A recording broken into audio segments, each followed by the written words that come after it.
Hey, it's your girl Hazel here. So I want to give just a few tips that you could put in your back pocket, maybe even try out as you navigate this tough holiday week. For some, it may not be that tough. You may be with loved ones, you may be with family, you may feel good about this week, but there are some who are probably feeling a little anxious as we head into a Thanksgiving week that is very unprecedented. We are isolated, we are sheltered in place. I really don't want to say isolated in a negative sense, but we're sheltered in place. And some of us are possibly in homes that doesn't feel like a home. And so I want to be sensitive to all of those things. However, there are some anxieties that I'm sure that many are feeling as we enter into this week, not being able to be around the people that you are used to being around, or you're taking on roles and responsibilities that maybe you haven't had to take on before. So one of the things that I often tell clients to do when they're feeling really anxious is to breathe. It is really hard to breathe when anxiety levels are really, really high, so it's hard to focus on your breathing when it's that high, but I challenge you to try to focus on breathing. Take deep breaths.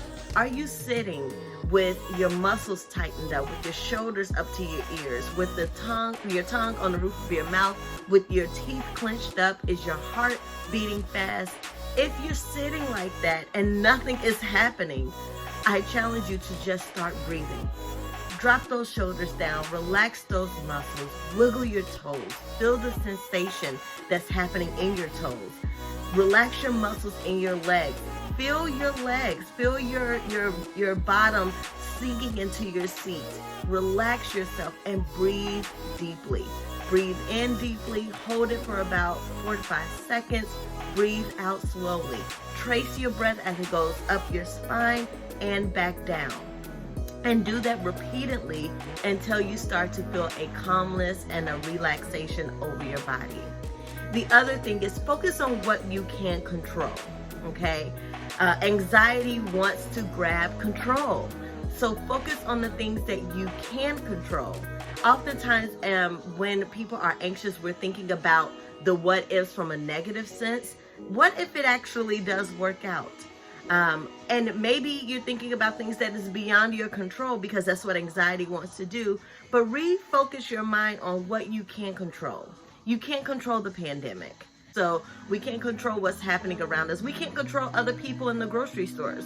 But what we can control is wearing our mask, wearing our appropriate PPE, doing some grocery delivery, or going at certain times that we sense that the stores will be less crowded.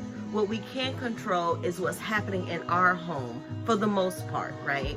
And so, and what you can control above all else is how you respond to certain things. So make sure that you're paying attention to your emotions, letting them indicate things to you. But remember that your emotions are indicators, not dictators, okay? Journal, that's another thing. Journaling is a great way to let out some of those emotions, to let out those thoughts and those feelings. If you don't have a counselor or you have some time before you get in with a counselor, journaling is a great tool to just get out those emotions. Don't leave them bottled up. Don't leave them stuffed in, okay? Start with positivity if that's going to help you. One thing that you're grateful for, one thing that you are excited about, one thing that is going well. Get all the negative stuff out and then end with positivity. So positive, negative, positive as you're journaling. Then the last thing, keep a gratitude jar. That is really helpful. So each day, just write down something that you've been grateful for in the day and put it in a jar. So when you're having moments where you're feeling a little anxious or you're feeling a little down, pull out that gratitude jar and pull out a slip of paper that said something that you're grateful for. And then lastly, and this actually should be one of the first things, especially if you're a person of faith, pray.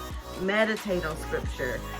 Talk with a friend, a trusted friend, someone that will validate what you're feeling and not mask it with toxic positivity. Not jump in and try to be positive, but leave you feeling invalidated.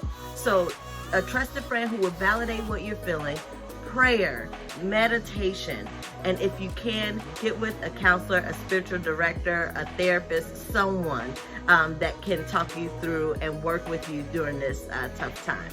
I hope you all have a great Thanksgiving week. I hope that new traditions and new memories are being made so that it can replace some of the bad memories or the uncomfortable memories that 2020 has already brought. So try out some new things, create some new memories, be safe, be well, and happy Thanksgiving.